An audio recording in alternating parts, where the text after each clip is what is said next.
Today, I'm going to talk trash about the mistakes I think my friends are making that keep them in single-ville. Yeah. And before you go crazy, I just want you to know, I actually think my friends are amazing. They're beautiful, they're smart, they're successful. I can list all the amazing qualities about them, yet they're still single. It's the rules. It's the stupid rules that they're following that's keeping them single. I mean, if I followed the rules, there's no way that I would have texted my locksmith who ended up being my husband. Listen, let's get a little trashy today, okay? Let's drink some champagne, let's light a Sheila candle, and let's get into it.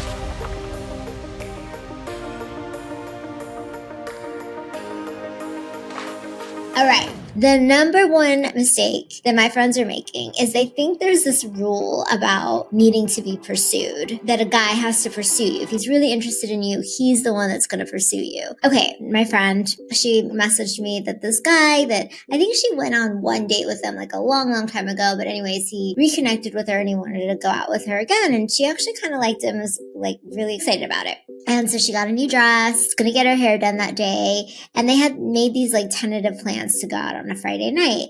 So it's Friday, new dress, getting her hair done. And it's like 1 p.m., 2 p.m., 3 p.m., 4 p.m., 5 p.m., 6 p.m.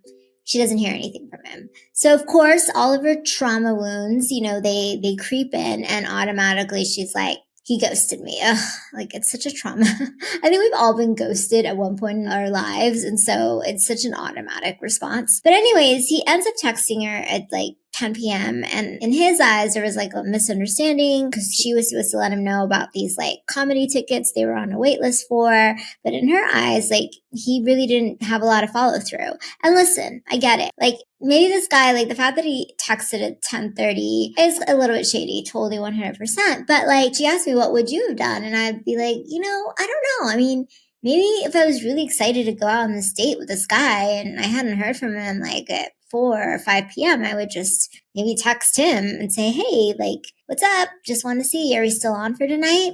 The point is, we don't have to take it so seriously. I mean, in the beginning of dating, you're just getting to know somebody. So if you're making the first move, that's totally okay. There's not these signals that like a guy is supposed to do to really show you like he's into you. Of course, like there's things in your mind you can go like, oh, this is showing me this and this is showing me that. But if you stay so rigid in the rules of being pursued, you might really miss your opportunity to meet someone great. I mean, I was the first person that texted my locksmith that I felt like we had a connection. And you know what? Maybe if I hadn't made that first text, he wouldn't have texted me and I wouldn't be in this really amazing, happy marriage.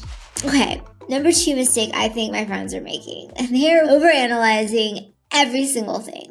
Not only that, they're sharing everything with their girlfriends and everyone is overanalyzing every single thing. You guys, I just want you to know the beginning of a relationship, like the dating phase of the relationship, is the funnest, honestly easiest part of a relationship. It gets a lot more complicated as you progress down the relationship chain. It's just complicated. Like why are we overanalyzing? And I see girls like they're analyzing the emoji that they sent or how many times they texted or didn't text. I mean, sometimes they are like analyzing a guy on a dating app that they haven't actually met in real life yet. Like, just stop over analyzing, you guys. This is not critical thinking right now. It's just dating. Go with what feels good. If you're really interested in someone or you're kind of interested, just like go with the flow a little bit. I think that's also what makes us very attracted to people is when we're in that like flow state, and dating is the most flowy state that you should be in. Number three mistake that they make, which is my favorite, they treat dating like they are headhunting for a role. Yeah, a role for their company, and it's HR, and they are scanning for keywords. Is this the right match?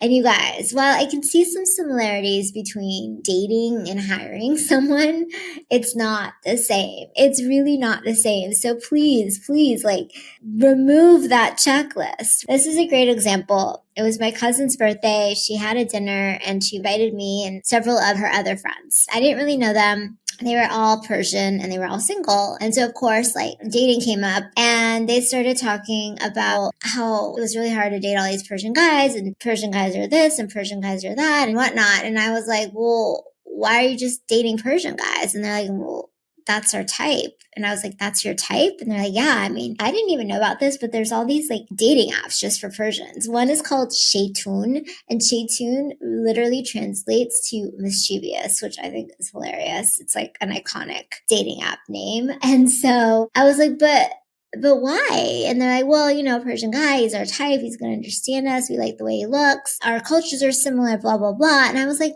wait, that doesn't even make sense. I mean, of course, like, you know, if you have a type, that's okay. But love is a lot more mysterious than that. What if he's Asian? What if he's Mexican? I don't know. What if he's a guy from Oklahoma and he just makes you feel really great? And it made me think of this story of a coworker of mine. She was like dating all these guys and they were just going nowhere and she wasn't having a great time. And this woman asked her out on a date and, you know, she didn't think she was into women, but she just said yes because she was so like over dating these like guys, and she ended up falling in love with this woman. And I still see her on my Instagram. They have 2 beautiful kids and they're happy. Like, oh my gosh, those things don't matter. But I get it, you know? As little girls, we watch Disney fairy tales and the Prince Charming is always tall, he's dark, he's handsome, he lives in a palace, which shows that he's rich.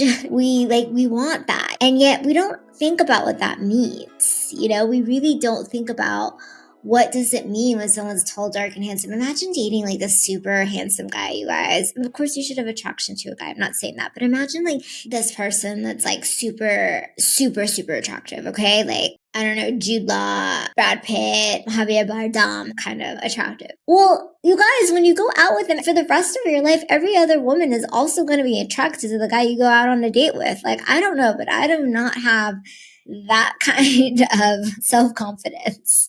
And then we want these like successful people. And, you know, imagine like dating a doctor, which I did one time. And let me just tell you, doctors can be very arrogant. Just because he was saving lives, he felt like his life was more important than mine. But I digress. That was probably just one example. But anyways, imagine dating like a super like successful doctor or a lawyer. Well, he might not have that much time for you. He probably is really busy and it's going to be really hard to get his attention. And those are the things I don't think we think about necessarily. And I'm not saying like you shouldn't have ideals. I think one of the reasons when I was able to find someone after my divorce, like number one, I wasn't really analyzing anything because I wasn't necessarily looking for love, you know, I just wanted to have a good time. And the other reason is because like I wasn't really fixated on like a specific type of person. I remember what I was like really into before I met my husband is the feelings. I would see men in different situations, whether it was a coworker, my friend's husband, even my own dad, and I would notice what they did. And I would be like, wow, I would feel really good if the person I was with did that. And here's an example. I remember one of my friends, her husband was really good at being spontaneous and taking her out on these spontaneous dates. And I really, really loved that. And I remember making note of it. I mean, there were other qualities of his that I didn't like, but that one quality I really did like. Or there was this stability that my dad has that I really, really love, and that feeling. And so I made note of that. And so in a weird way, I was like manifesting what I wanted the guy to make me feel like, but I wasn't manifesting a checklist. This is what I want to say. Final anecdote of all of this trash talking is, okay, imagine I'm writing a rom-com, okay? Girl meets boy, boy is perfect, he pursues her, he does every single thing right, he proposed to her at the exact right moment, not too soon, not too late, they get married, they live happily ever after, the end. Do you want to watch that movie? Hell no. It's boring. It's like, too perfect. And here we are trying to like have this perfect romance when really that's the best part of love, you guys. That's the best part of life, is the unpredictability of it, is the messy parts of it. I mean, in the best rom-coms, the characters are messy. He doesn't like her, but then he likes her, and she is like swooning over this other guy, but then she realizes it's really him. I don't know, just like all this complication, and you don't know what's gonna happen next, and that's why you continue watching. So treat your own life like a rom-com, you guys. Treat your own love story like a rom-com. Don't try to figure it out. Don't try for every little box and corner to be perfect. Of course, I want you to feel like you are pursued. I want you to feel like you're getting everything that you want. I want you to feel like the sky is marking every little checkbox of your heart.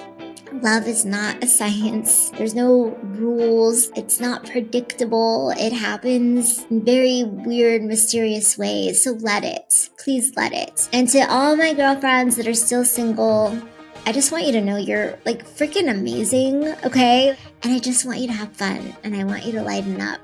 So until next time, I'll see you. And if you're out there, you're in singlehood, please just have fun. Life is too short not to. Get to know people, go outside your comfort zone, and maybe you'll find your true love. I know I did.